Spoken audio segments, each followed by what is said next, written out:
Welcome to the Scale Model Podcast, Episode 3. In this podcast, I aim to entertain, inform, and hopefully promote the hobby of scale model kit building with interviews, reviews, and news about the scale model hobby. In tonight's episode, we're going to be talking about the final results from IPMS Nationals in Phoenix, and also some new releases coming up with the fall, and the usual what's going on my bench and what's new and hot. First of all, a little bit of housekeeping. There's now actually a Facebook group for the podcast. If you go to facebook.com and do a search on Scale Model Podcast, you'll find it there. Please feel free to like and follow. All right, let's get started with the latest news. Final results from the IPMS Nationals are from Phoenix, Arizona, are now in. There's some very good photo galleries out there. I've included a link which pretty well has everything out there. It looks like there's 12 sub-albums in here, and this also includes the award presentation slideshow. Even if you don't, let's say, build ships, it's worth having a look at some of them. Definitely worth checking all of them out. Not only in the stuff that you may build, but also check out some of the stuff that other genres and modelers do, because just some absolutely amazing things. I'm always amazed at the skill level of those modelers, so definitely check that out. Okay, September's coming up quicker than we expect, so that means some more new releases. We have Hobby Boss has some September selections. Mostly Russian stuff this time coming from them, but they do have a South African tank, the Oliphant, coming in 1/35th scale. It's the South African Army's main battle tank. It entered service in 1991, and this is an upgraded model. Looks like there's going to be at least 2 different schemes. Looks like a very good kit for those people who follow that sort of thing. Overall, let's see here, over 500 parts, so that's obviously including individual link tracks, of course, along with photo etch some parts there, and as I said, 11 sprues, 500 parts. That looks like a pretty good one. There's also the 1/48 scale PLA J16. This is the tandem seat twin jet all-weather multi-role strike fighter, manufactured for the Chinese Air Force. It's based on a previous aircraft they have, the J-11BS, with longer range, upgraded avionics. It's roughly equivalent to the Sukhoi 30. So again, for those people who are following that, looks like, again, some other excellent schemes. 29 sprues, 330 parts, detail cockpit, of course, photo etch, a lot of good decal selections there. They also have the Russian KRAZ 260 cargo truck, 1/35th scale. This is one of the larger and standard support trucks, shall we say, for the Red Army. Again, bunch of nice decal schemes. There's a masking set. The link I'm posting to also has some nice pictures of the sprue. 480 plus parts, 17 sprues plus tires, full drivetrain assembly complete with the engine transmission, differential housing and suspension units, and some photo etch as well. So very nice one. Also rounding it off is 1/35th scale, the Russian 9K9 Tochka, Tochka. I'm sure I'm really screwing that up, and I'm sure someone will correct me. The SS-21 launcher. It's an IR intermediate range ballistic missile. As I said, 1/35th scale. Began production in 68. Development, shall I say, production commenced in 73. It was exported to a few other Warsaw Pact countries and other Russian allies. Again, another good-looking kit, 590 parts, 11 sprues. Again, full drivetrain assembly with the engine transmission, differential housing and suspension units, hollow rubber tires with a good tread pattern, and of course some usual goodies in there, including photo etch. So that's all coming from Hobby Boss in September. Having a look at some other stuff, we also have Special Hobby has a few things coming out. In September, a Mirage F1C in 1/72nd scale with a very attractive looking scheme. It's still an older aircraft, but looks like a very nice one. A French flying boat, the Lorair 130CL in 1/48 scale. So if you're into the flying boats, that looks very attractive. A Supermarine Spitfire Mark 5C in 1/48 scale. A couple of schemes there for that. 10 gray sprues, resins, and some resin cast decals, and of course photo etch as well. They've also got a few things coming out for resin accessories for aftermarket. So you've got a 1/35th trailer for the Goliath tracked mine. That's the Tamiya kit.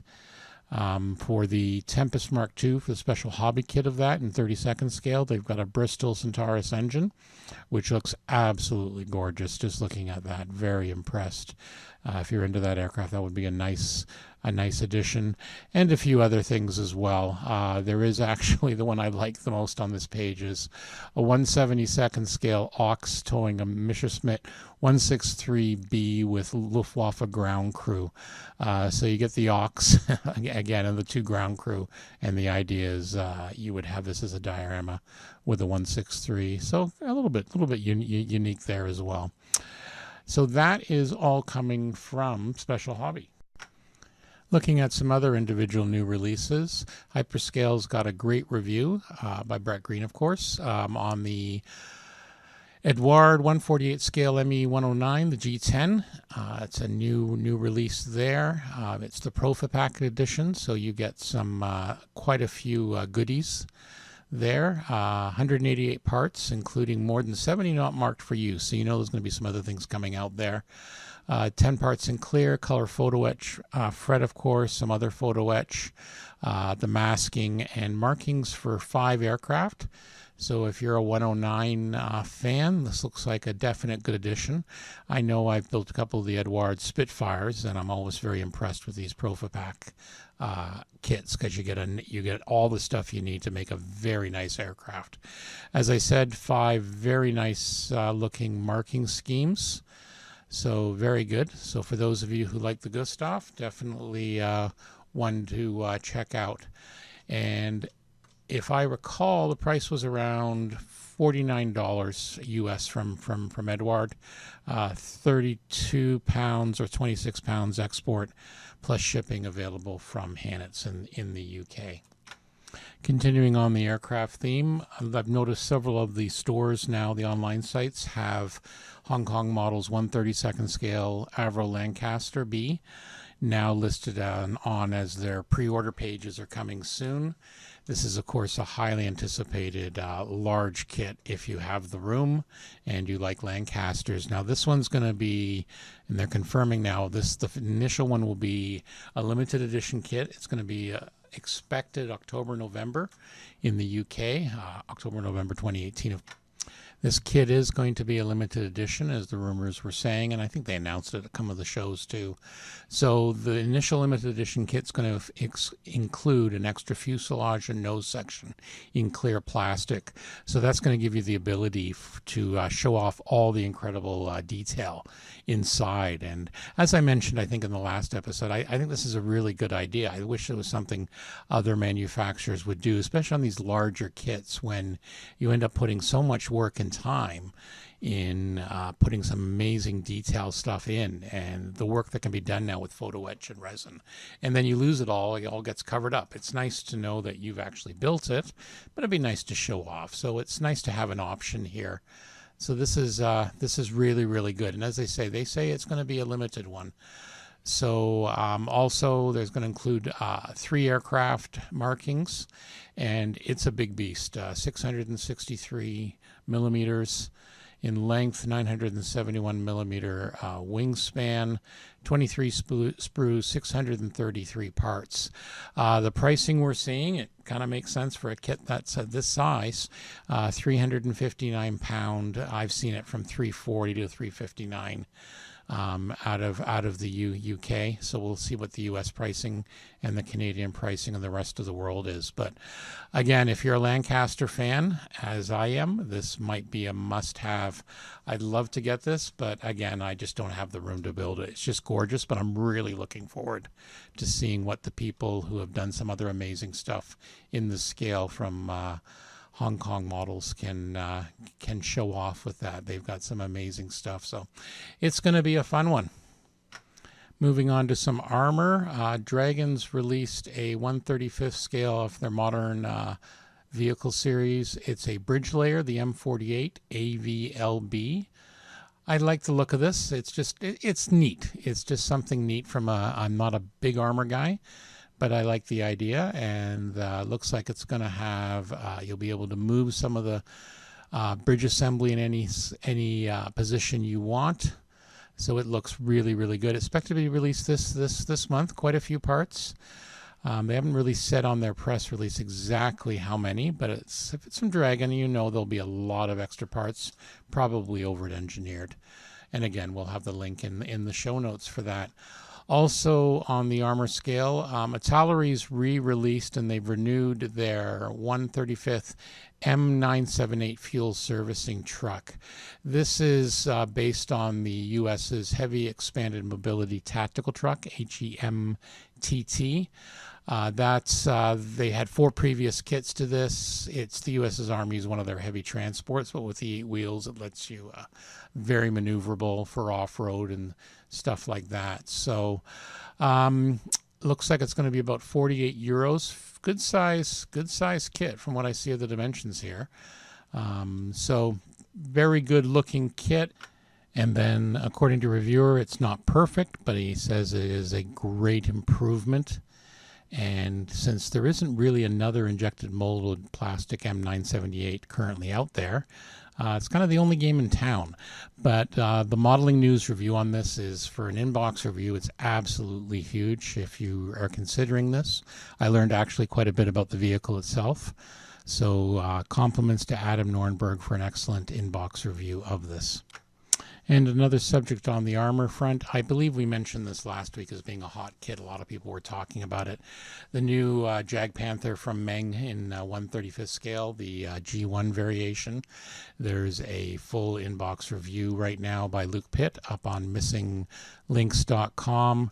Nicely covers things off, gives you some more details. 1,490 sand-colored parts. Again, you know, a lot of those are going to be the individual tracks. But again, a very good review showing the pictures, showing some of the other sprues, the instruction books, things like that.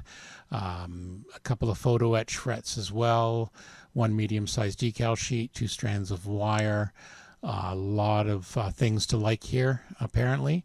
So, and as the recommendation he says here is, what would persuade you to buy this kit if you don't already have one in your collection? This is probably a best of all the offerings out there today. You won't need anything in the way of aftermarket. So again, this is high praise from an armor guy, so definitely worth taking a look at. It's a nice looking kit. I've got a very old school Tamiya one from the 70s.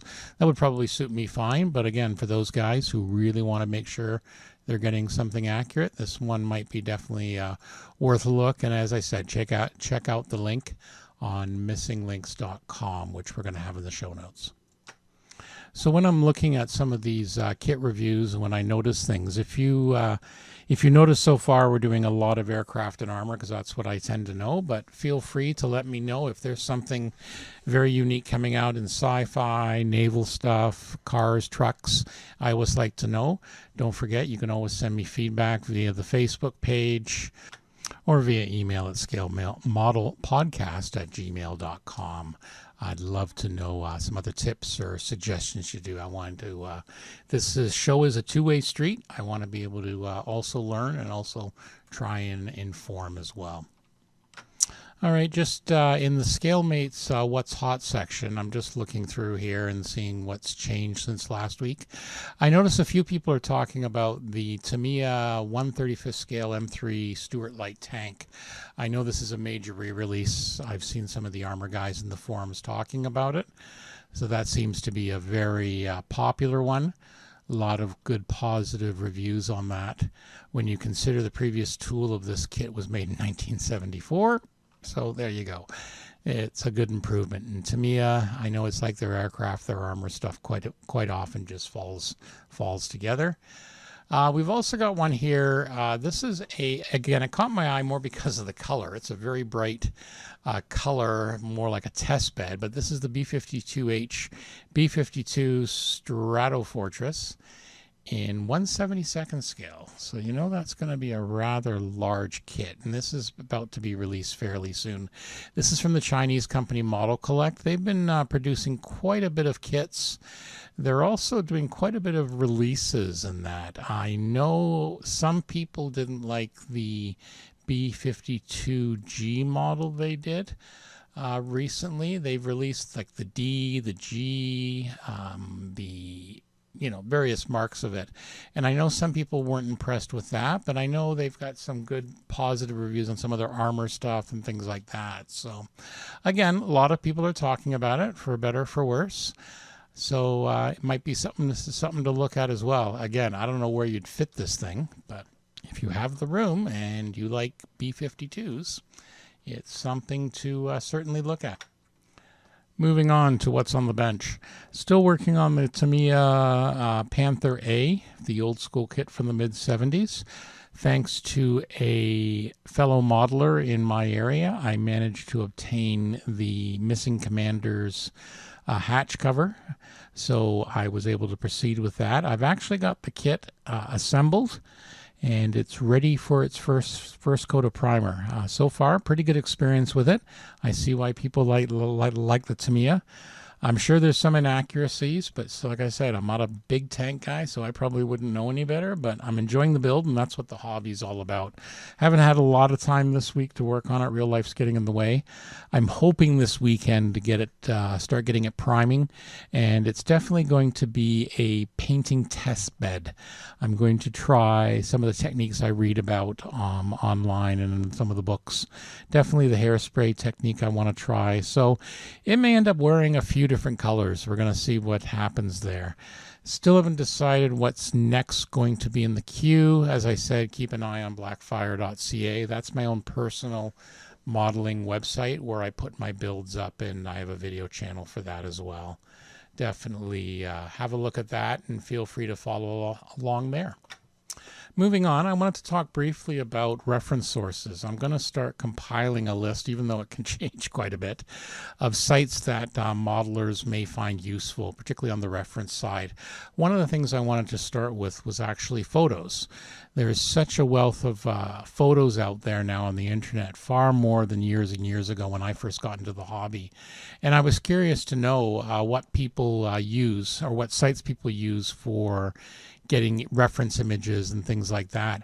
I know myself, I use a lot of using Google image search. I'll just search for a particular aircraft or squadron if I know a scale, and I'll start there using the image search, and that usually comes up with quite a bit of stuff. So for those who don't know, it's definitely worth checking out. If you just go to Google and type in what you're looking for, and then you'll find a little tab beside the standard all entry. You'll find one on image search, and you can do some pretty good customization there if you're looking for a specific size and things like that.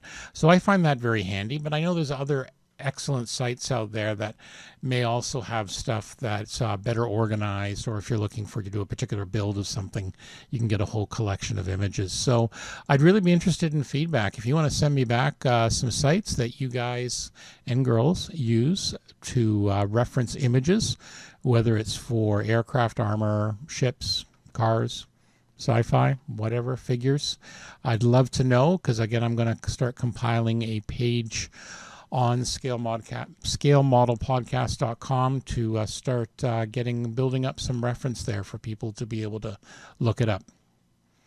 All right, moving on. Upcoming events, as I mentioned, the London Scale Model Show.